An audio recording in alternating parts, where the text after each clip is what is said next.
Hello, Regine here. Here I go trying this thing again for the what? I don't know, time in several days since I've been back, the last week since I've been back. I've been trying to give the summary of my trip, my 27 days in Europe, and about the different lessons that I've learned. Let me know if you're jumping on board, if you're actually able to see me, and if I'm broadcasting. It looks like for the first time this might be working. So let me know. Just send me a thumbs up or angry face, whatever you want. Let me know if it's finally going live, because I've been trying this thing for 4 days already. 4 days I've been having trouble going live. So I don't know what was going on. So right now it seems like something might be working, but I am not sure because it's been cutting me off at about 20 seconds every single time. So if you're able to send me anything, send me a thumbs up, let me know if I'm coming through or not, or if I'm talking to myself. Otherwise I will actually just stop it. So if anybody could just let me know, because for some reason I'm looking away because I'm actually looking at my computer as well to see if it's broadcasting, because it didn't broadcast before. Let's see, maybe. Anyways, as some of you know, I've sort of put a lot of my trip, or at least pictures of my trip while I was traveling. So I traveled 27 days. Yay! Good. I traveled 27 days. I went to Spain. I went to Barcelona. I went to, it feels like all a blur right now. I went to Annecy, France, at the border, the Alps, the Switzerland border. I also went to Geneva, Switzerland, Zermatt, Switzerland, and I went to Florence, Italy, Pisa, and Cinque Terre. All that took about 27 days. What I had in mind, the trip I had in mind, I had planned, or we had planned I didn't travel alone. I had a travel companion, which he doesn't like social media, so it's not about him. In any case, I thought it was gonna be a super duper physically active, not that it wasn't, but outdoors, lots and lots of hiking. So that's what we had planned on doing. Lots and lots of hiking, lots of seeing, because I don't like doing touristy stuff much. Well, because for the main reason, I wasn't really planning on doing a lot of touristy stuff. For the main reason, I've already been to Geneva and Florence and Annecy and all these places. So Florence, I was mainly going, hoping to see and meet with my sister since she stays a lot of time there. And then in Annecy, my main reason for Annecy was to spend some time with my good childhood friend, and also do a lot of other outside activities. And but Barcelona was that's where we spent the most of our time. The reason being, we spent about 8 days in Barcelona. The way the trip came about was I was supposed to attend this, I think it was 5 or 7 days. Now I don't even remember. It's a yoga trapeze certification I was supposed to attend. And unfortunately, about 4 to 5 months prior to that, yay! So you can hear me. Thank goodness. I'm happy for the text. Thank you so much, because I've been having so much trouble going live for the last 4 days. Anyways, yes, I digress. I was supposed to go to that certification. Super excited. 4 or 5 months before going, I started having some elbow pain. Turns out it became some very serious elbow tendonitis, and I couldn't really do anything with my elbow. So I had already booked my ticket. I had already booked my Airbnb. Everything was booked. So all of a sudden we decided, I decided I was supposed to go on the trip alone. So I ended up getting a trip companion, and I decided to tack on all these other cities and make it a mega trip. All great, fun and done. But you know what?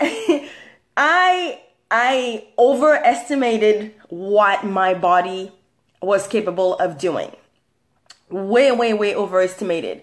I forget how tiring it is to travel, how tiring it is to just every single day wake up and have to do something. It's even more tiring when you're traveling with people. If your energies are not the same as in energy level, I was traveling with a very highly energetic person, which usually in my top shape, I don't have a problem keeping up with.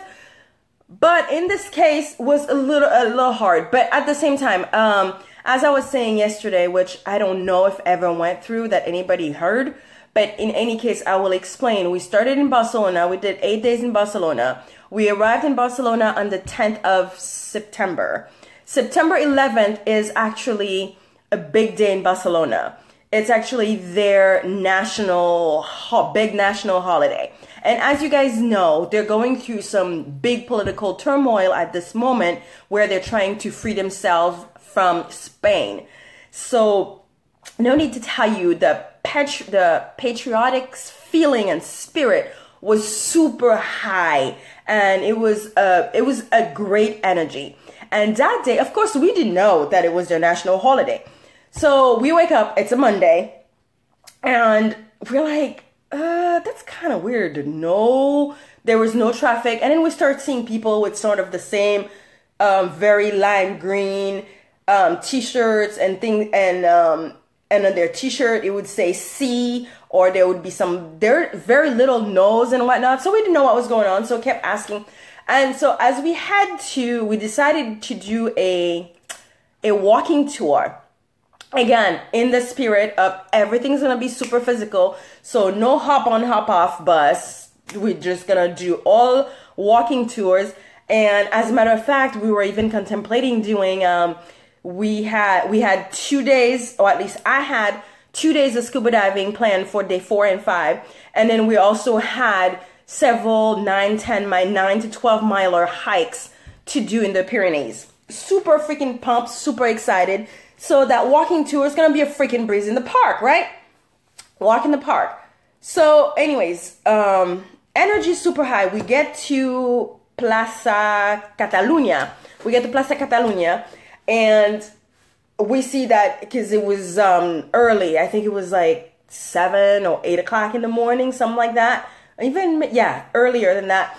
Anyway, so we see that they're setting up. The street is closed. And we ask and they tell us, but of course it's our first time there. We have no idea the magnitude of this thing, what it's going to be. So we set up for our tour, which was freaking amazing. It was a tour of the Gothic district. It was actually a free tour. So if you're ever in Barcelona, definitely try that free walking tour. It was beyond amazing. And you guys, I've taken tours before, tours that we pay. As a matter of fact, we ended up taking a tour after this one. That was a paid walking tour, and that one sucked balls. Sucked. But anyway, so that goes to show you, it's not all the time you necessarily get what you pay for. But I mean, technically you do pay for it, because at the end of the tour, the guide, they actually do tell you, give whatever you feel like the guide is worth. So you probably... I mean, we gave more than we ended up paying for the paid walking tour. I don't know if that makes sense, because we were so pleased with the guy. He was so freaking amazing, beyond amazing.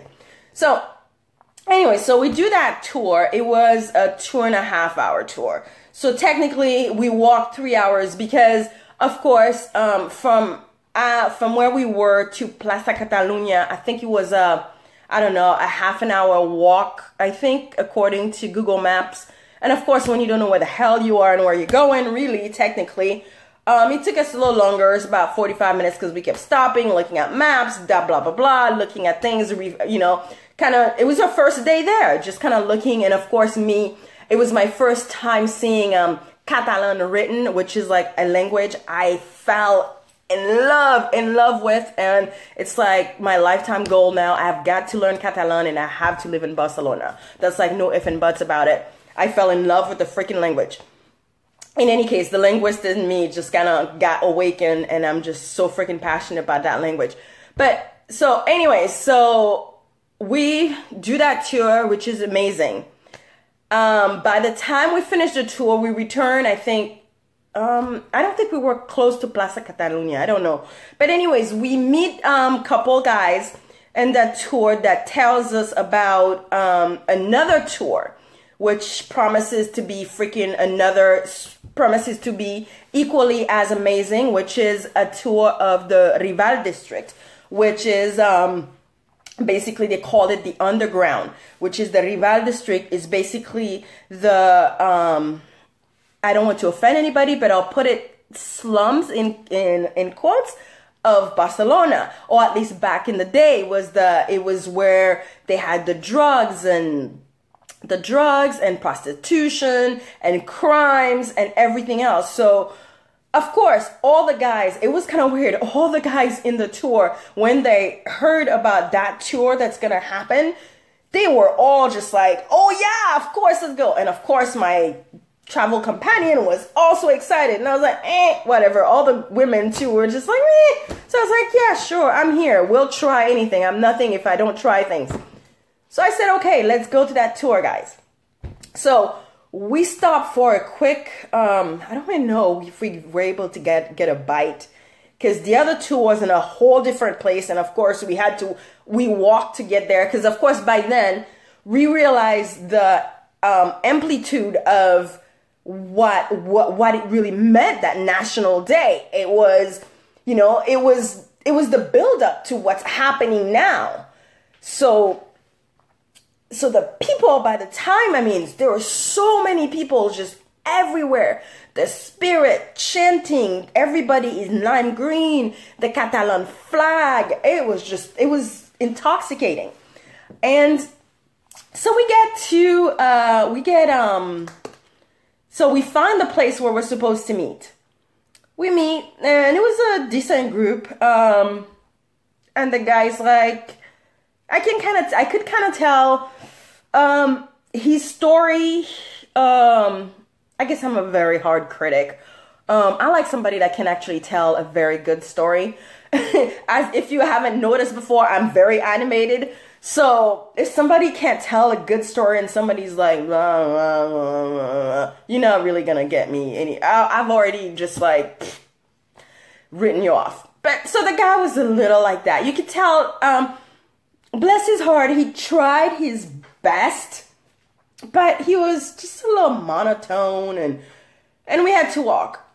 But right after the first tour, I could feel my knee throb a little bit, because if you guys have any joint issues, the worst thing for your joint, guys, is flat city walking. Flat city walking is the worst on your joint and your knees. That's like guaranteed freaking shin splints. That's everything. You guys know I went into that trip. I've been suffering from plantar fasciitis on my left. Is it left? Yeah. On my left foot for freaking 5 or 6 months.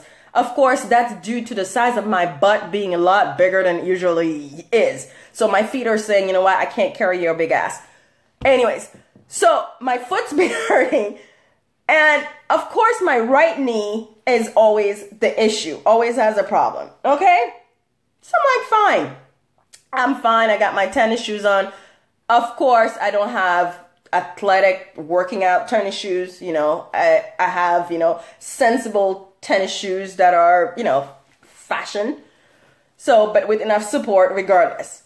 But I felt something weird. Like I was getting hot spots in my toes, which is like, and the shoes I've taken are shoes were not brand new shoes, because you do not go travel for walking everywhere with freaking brand new shoes. You have to break them in. Everybody knows that.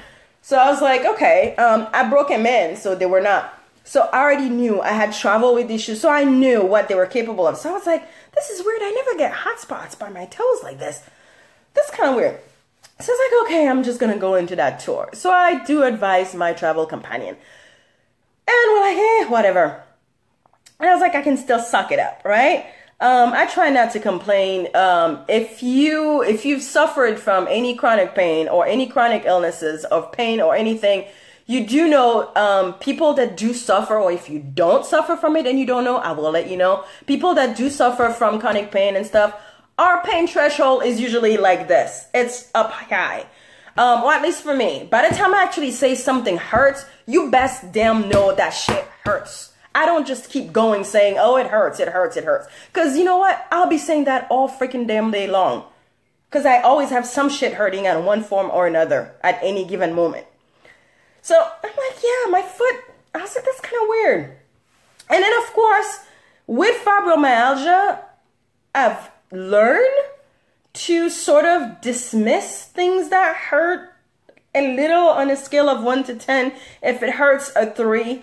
Or a lot of times I could feel things that hurt like a 9. I try to dismiss them because a lot of time when I look at them, it's like something in real life that would hurt like a 2. But because of the stupid fibromyalgia, it feels like it's a 9, like it's gonna fall off. So I tend to dismiss it because I'm like, okay, you just keep crying wolf for no freaking reason. I take off my shoes and I'm like, there's not even a blister. There's nothing. What the hell? And I was like, okay, fibromyalgia, chalk it up to fibromyalgia, whatever. Go on that tour. Halfway to that tour, I feel like my bladder's going to explode. And of course, if you're going in a freaking tour, and of course we're in the middle of the slums, this is not where I ditched the tour. Even if we have Google Maps, we have to make sure that signal was coming in and out and we didn't have any paper maps with us. And there are a lot of streets that are closed. There's everything. And unless they really have an official stop, then you do stop with everybody, right? And they do tell you at any moment to ditch the tour. In the other tour, yes, I would have ditched, but I didn't want to ditch. This tour sucked. I really wanted to ditch. But whenever I looked around, it was sketchy. And I didn't know where I would go. I was like, I'm not ditching this damn tour. Not in the middle of freaking, no. So, of course, I suck it up. I keep walking, make it 2.5 hours later, 3 hours later, tour is over. The damn tour guide leaves us in a place not where we started, somewhere else. And says, oh, and just gives us a little explanation. Oh yeah, just make a right, straight, and a left, and you should be getting to where we started, blah, blah, blah, all nonchalant. Of course you're talking to a fucking bunch of tourists. It's their first time there. Right, okay. By that time, my feet, I really feel like they're on fire. I feel like my knee is the size of a fucking watermelon. I'm hungry. My bladder is about to explode.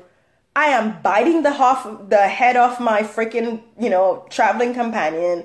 I am not a nice person. I have turned into bitch queen.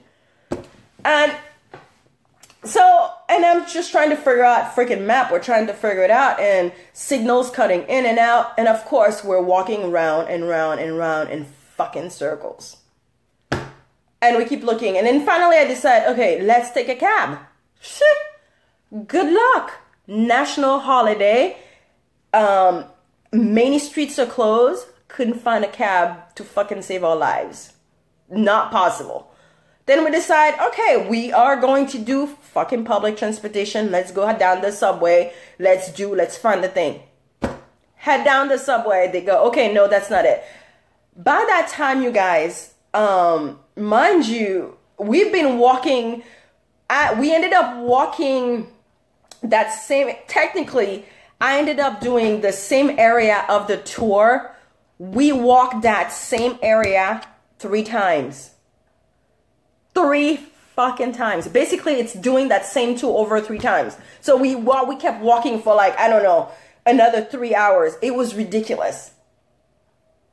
And so anyway, so we finally had and just find our way to Plaza Catalunya, which is where we started the next morning. But mind you, we had to walk there from our place, which was another 45 minutes.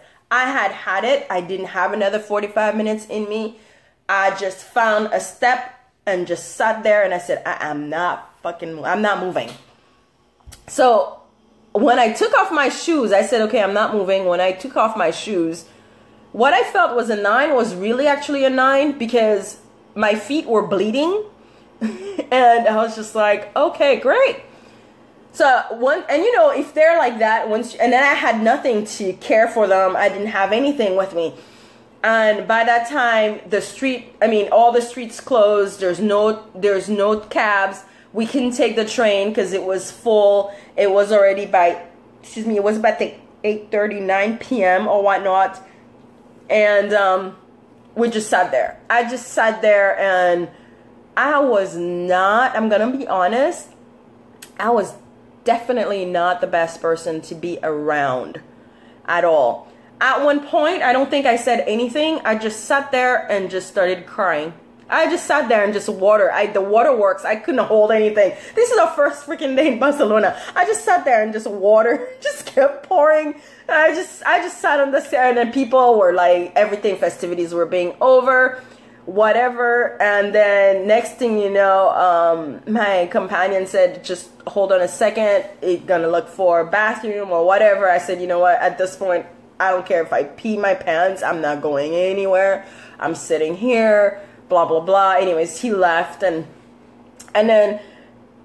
trying to relieve me. Next thing you know, I hear a cab honking, and he grabbed the cab from however far that he grabbed it and came to get me on the steps.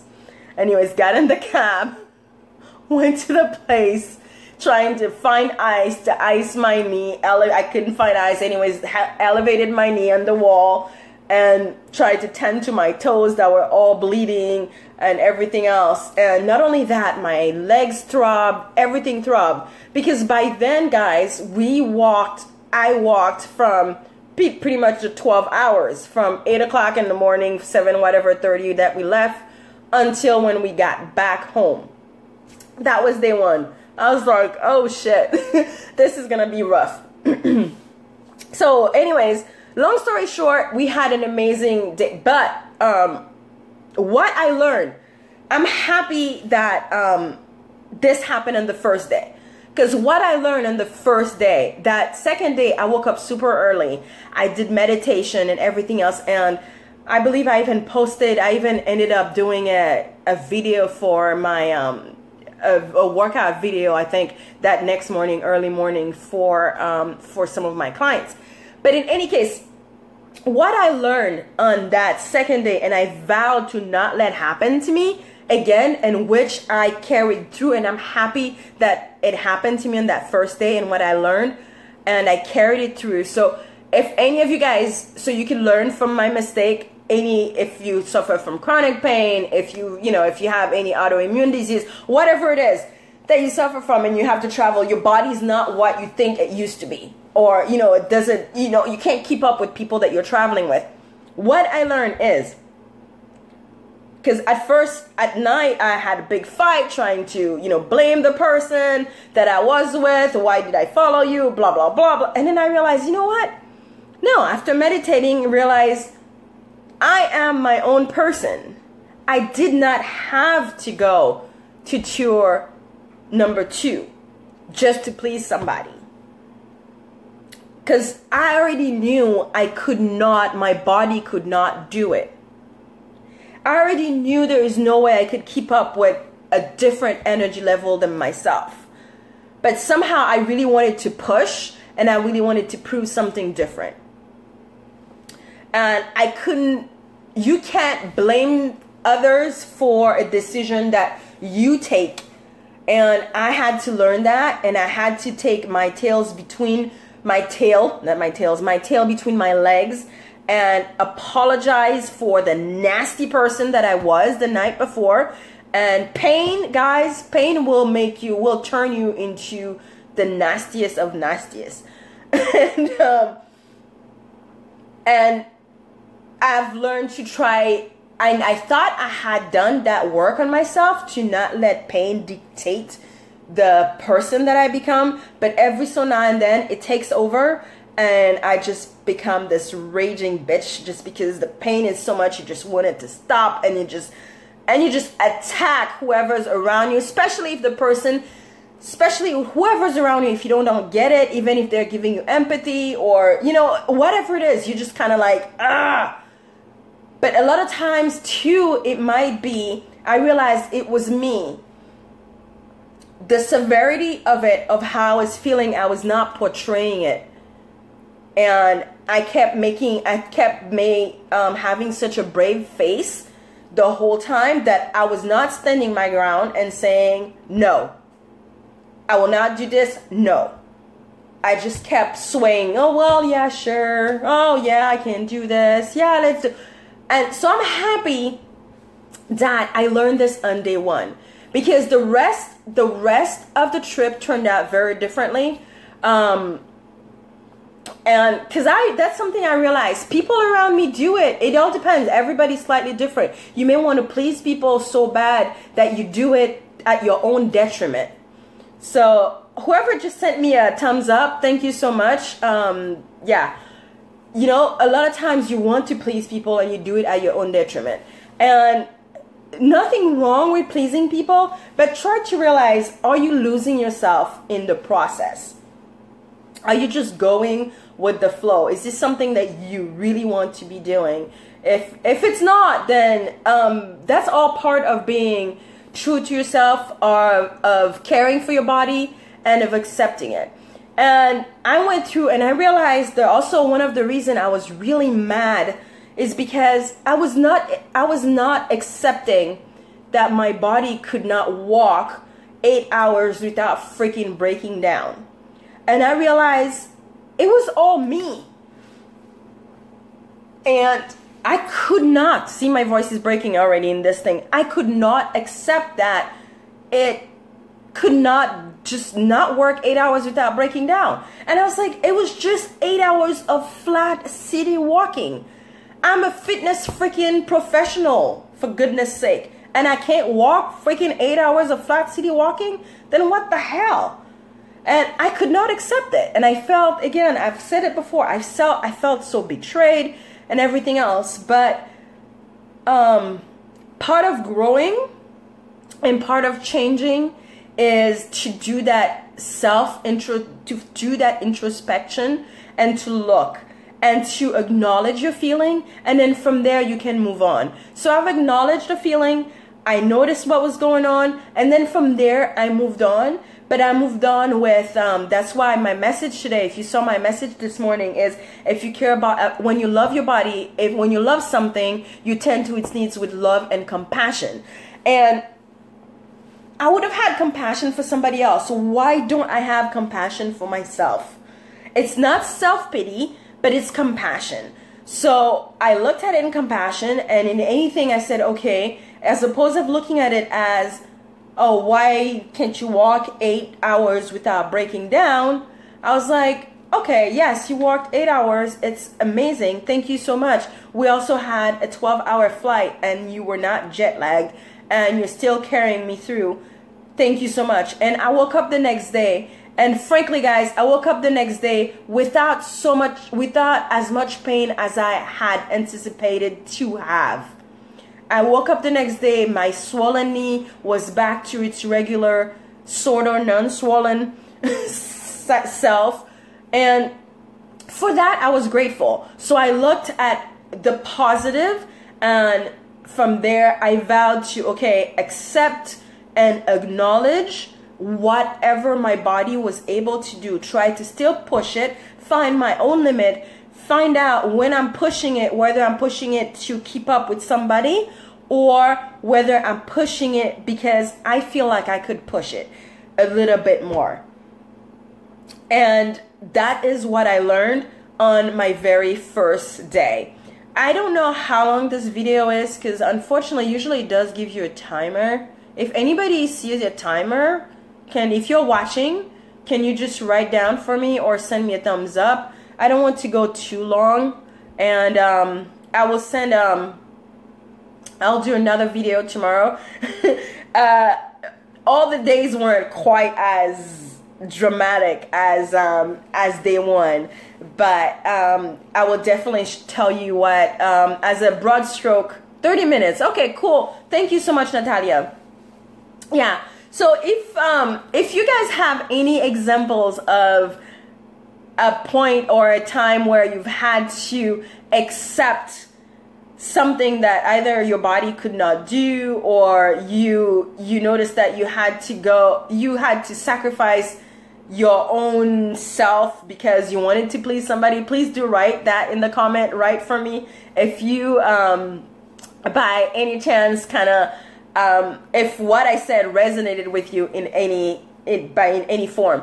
But in any case, the rest of the trip went fantastically well. Definitely not what I expected it to be. As I said before, I'm just gonna go ahead and tell you guys I did not do not one hike. Not one. Yeah, 0. As you can tell, I'm still dealing with a wee bit of disappointment that just because I'm all about accepting what is saying, it's a work in progress. Yeah, I'm just a little tiny bit disappointed in myself because I still couldn't do not one freaking hike. There are other circumstances. Of course, I pushed my body. Anyways, day 1 to day 4, we went on and did equally as much. Not quite as much. We were averaging, I think the first day was like a 10 miles or 11 miles, whatever that was, that first day. Anyways, of city walking. Then the other days from there, it was more like 7 to 8 miles. Anyways, and then I think on day 4 or 5, I think it's like Wednesday and Thursday. Anyways, I had 2 days of scuba diving scheduled, which it was great. I mean, I was anticipating that my body was gonna, break down a little bit, and I do really well with water. Water is my friend. Scuba diving is very therapeutic for me. Actually, supposedly, I react completely different to everybody when they scuba dive. Regular folks that do not suffer from migraine tend to have migraines after they scuba dive or during or whatever. In my case, that's the only time my occipital neuralgia, which is my migraines, that's the only time it is gone, as when I scuba dive, which is why scuba dive is very dear and precious to me. It's my holistic therapy. So 2 days of scuba diving, I figured I would need that in the middle of my trip to ease my joints, my aching joints, because I anticipated they'd be aching, and of course for my headaches. So I scuba dived. It was like 2 hours away on the coast of Barcelona. It was in a place called Tossa de Mar, and it was amazing. It was the coldest water I've ever gone into. It was like 70 degrees. Mind you, I scuba dive in Haiti and in Mexico, where the water is 89 degrees. This one was 70. I had to wear a 5mm wetsuit, but surprisingly enough, I actually did amazingly well. If any case, who's the person that actually gets hot flashes while freaking several meters below this girl right here? Thank goodness I'm in freaking cold ass water, so I get hot flashes. I get to the point where I'm in a 5mm suit. Thank goodness it was a front zip. Everybody is cold and moving like crazy to get themselves warmed. This girl right here is trying to freaking strip and unzipping the shit because she's getting hot flashes. Somebody might as well have lit a freaking match to my head. But in any case, it was pretty amazing. 2 things in the scuba diving that I can do that again still leads to a little bit of disappointment that I have to deal with. If you've never scuba dived before, you have to carry you have to put your BCD on with the cylinder. That cylinder is not light. But if you're weight trained, it's not a problem. I mean, I've carried that that cylinder before, not a problem.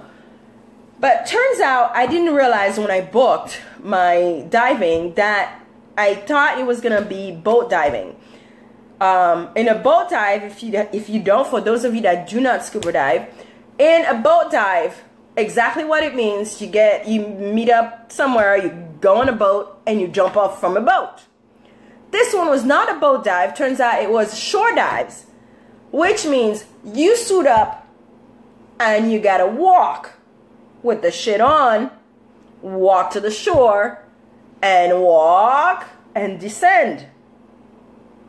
All right? In this case, thank goodness I anticipated, because my knee was already shut. I was still feeling it from 3 days prior, because it was still hurting, because I still walked all these days.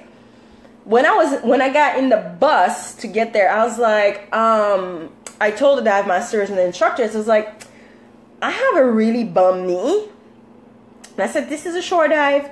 I have a really bum knee, and there is no way in hell, because I even know the distance, because sometimes it's short right away and sometimes it's quite a bit of a distance. And I was like, is there any way I could put my my BCD on in the water? Of course, nobody likes that. I mean, they'll tell you yes or no. Excuse me, guys. And nobody really likes, I mean, because that means you not putting your BCD on and walk with it. That means somebody has to carry your big ass equipment, your heavy ass equipment, all the way to the water, right? But not only does that mean somebody has got to carry it, somebody has got to carry it while wearing their own. So of course nobody wants to do that. Nobody likes that. So anyways, they were super gracious. And I think I was the only woman in the group. That helps sometimes. Not that doesn't mean anything, because we're equally as strong. And they helped me. But as we were walking, I was like, holy shit moly. Yeah, it was not close. There's no way. I don't know in terms of distance. Now I'm all messed up in terms of distance. After being in Europe for like 27 days, between I was dealing with metric and with the imperial system here, now I'm all kind of fucked up. I don't even know which one's what. I was already messed up with distance here, barely getting a handle on imperial system here, because of course the only country that still uses it, but that only uses imperial. Everywhere else in the world uses metric, but I digress. Anyway, so it was not easy. It was at least a good, I'd say about 5-minute walk. 5-minute walk on, you know, and the weight of it, I don't know. Because for one, it was a different cylinder than what we usually use. What I was used to they used, oh my God, I forgot. It's a much shorter cylinder that they use and fatter cylinder. And of course they use their units. They use the bar unit as opposed to the PSI that we use. Anyways, so the first day was great. And then of course as well, every day we do 2 dives, and you walk in. If you walk in, you have to walk out. So if I didn't walk in with my equipment, somebody brought it after the first dive, because you have to do a surface stop, somebody has to freaking bring that equipment too. Nobody's going to leave thousands of dollars on the freaking shore. So somebody else has to bring it. So I'm sure probably people were probably cursing me under their breath, you know, like whatever, because I was one of those demanding customers that couldn't fucking walk. And you guys, part of me felt there were conflicting feelings. One feeling was ashamed and shame and disappointment. Why shame and disappointment? Shame because I'm a fucking fitness instructor. I'm a personal trainer, and I should be able to walk freaking 5 minutes with my cylinder on my back, no problem. 2, disappointment, because exactly, I thought I had trained, and last time I dived, which was in July or August when I was in Mexico, I had no problem with my equipment and walking with my equipment. And I thought that I had been working out and I should be able to do it and whatnot. So I had those feelings in me and I couldn't accept it. But at the same time, every night when I get home, I made sure to practice and just kind of go over the day. And realized that I was only on day 4th of a 27-day trip. And if I didn't take care of my body, and if I didn't make those sacrifices, as in not to listen to my ego, to force to do it, I would never make it the 27 days. And for me, that was body acceptance and self-care, and treating my body with love and compassion. Although those feelings still existed, that especially, it's even worse, especially when you're meeting a group of people for the first time, and then they ask you, what is it that you do?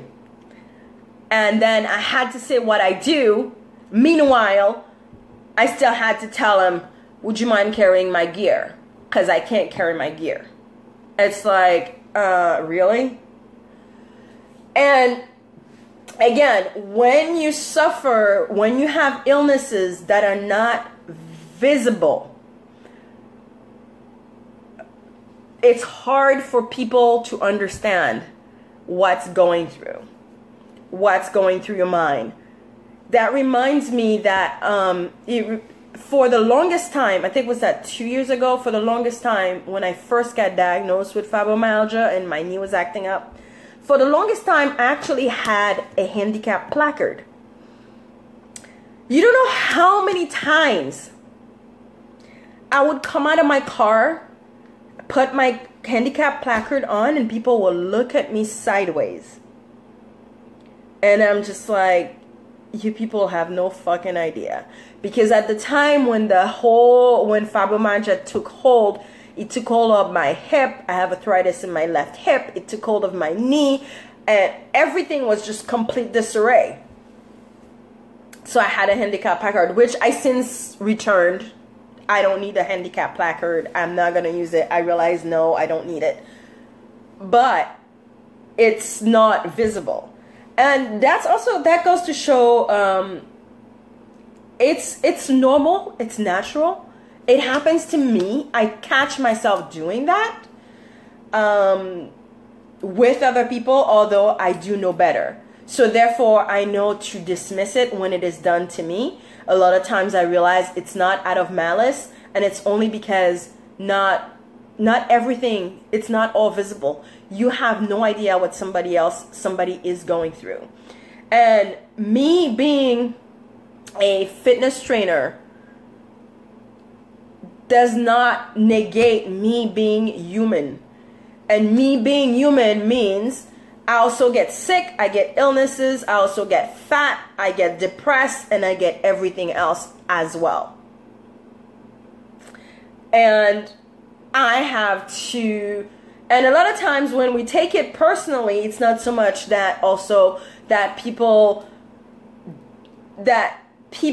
react to it, but so much that we project what we think people are thinking. A lot of times not necessarily, and a lot of times yes. For example, I'm going to bring something into the thing. This morning I was reading about this MSNBC, this trainer named Sarah Gaines, I believe, that she led a live workout on USA Today, and she got fat shamed. And you guys, she was not fat. She was a healthy, clearly a woman that works out, that had endurance, that held a fantastic class, but she was fat shamed. And that's one of my purpose as a trainer, is to let people know that yes, in my case I am carrying extra weight, and unfortunately it is not healthy, because I do not feel healthy. It is too much for my body, it is too much for my joints, it is too much for everything else. I am working on it, because a lot of times I do let pain take over and try to dictate how I feel and what I do. But again, if you guys have been following me, you know I decided to take the bull by the horns, and I decided to go on 100 days of commitment. 100 days to tell my pain Regine is the boss. You are not the fucking boss of me. It's 100 days of commitment, 100 days of walking the walk, talking the talk, but while still doing it with love and compassion. I am my own person. I am my own competition. I am my own advocate. It's me versus me. I don't have anything to prove to anybody but me. And it's all about me being healthy and being happy with how I am. So I hope, I know I kind of went just about everywhere here with my talk, from my trip to blah, blah, blah. But these are just some lessons I've learned. I will go on because a lot more happened in the trip. A quick thing is I did get, I got sick, but not, anyways. I got sick with a bit of a cold, but for me, a cold is kryptonite. I've had asthma forever, which thank God in the last few years it's been under control. Hence why I've been able to dive finally, because if it's really bad, then you can't dive. But thank God it is under control. But I also suffered from elevation sickness badly while I was there. And yeah, and I really feel that me coming down with a cold while on the strip was the way my body was telling me, please slow down, take care of me a little bit more. Please slow down, take your time and rest. Just because everybody around you is going at 100 miles an hour, you can't. Just because you used to, I appreciate that you're pushing it, but now please listen to me and slow down. And all that is love and compassion. It's something I'm constantly learning, and it's something that I hope that you also learn, because it's something, there's nothing more frustrating than being able to do something before and no longer being able to do it. And just keep living in the past as opposed to living in the moment, in the present, and acknowledging what's in front of you. Yes, I didn't do hikes and I didn't do the things that I really wanted to do, but you guys, I got amazing bonding time with my friend. I had, I discovered so much about myself, and it was an amazing trip. And I'm really happy with the way it turned out. Yes, I'm still hoping, I still want to go ahead and be able to do that trip that I wish would have happened. I still want to go ahead and I still want to freaking hike the Alps and go by the, hike the Matterhorn, not hike the Matterhorn, no, but at least close to it. Do the suspension bridge in Zermatt that we were supposed to do. I still want to go ahead and hike in the Pyrenees. I still want to do the paragliding, which I really wanted to do, but then couldn't do because I could hardly freaking breathe. If I cannot breathe when my feet are on the ground, how the hell am I going to paraglide? So I still want to go ahead and do all those things. But guess what? I had a private freaking tour in a plane, which was fucking amazing, and held on, tried to fly for literally 2 seconds. I fly apparently like a grandma because I suck at making the turns. I don't turn, I keep turning, I make it 360 as opposed to make it a 180 turn. So I also learned that, you know what? I love flying and I want to learn how to fly. So if I was stuck with doing hiking and doing all of this, I would have missed on knowing that I really want to learn how to fly a plane. So these are just lessons. So always be open because you never know. And I think I will leave it at that. If you guys have anything to add, if you guys enjoyed any of what I said, or if you guys could relate to any of what I said, send me a thumbs up, a heart, just about anything, so I know you guys are here, because I really don't know. I'm hoping this thing has been broadcasting, because otherwise that will be one funny shit that I've been talking to myself for God knows how many minutes. So, but if you didn't like it, You can send me an angry face too. And you know, really, I don't care. But anyways, that being said, you guys have a wonderful Tuesday. And I will come back with some more lesson learned about body acceptance and self-care. And if you want to follow me or join me into my 100 days of commitment, it's nothing that you have to pay for. You can commit to anything you want. In my case, I'm committing to health and fitness and making a change and not letting my pain dictate who I am.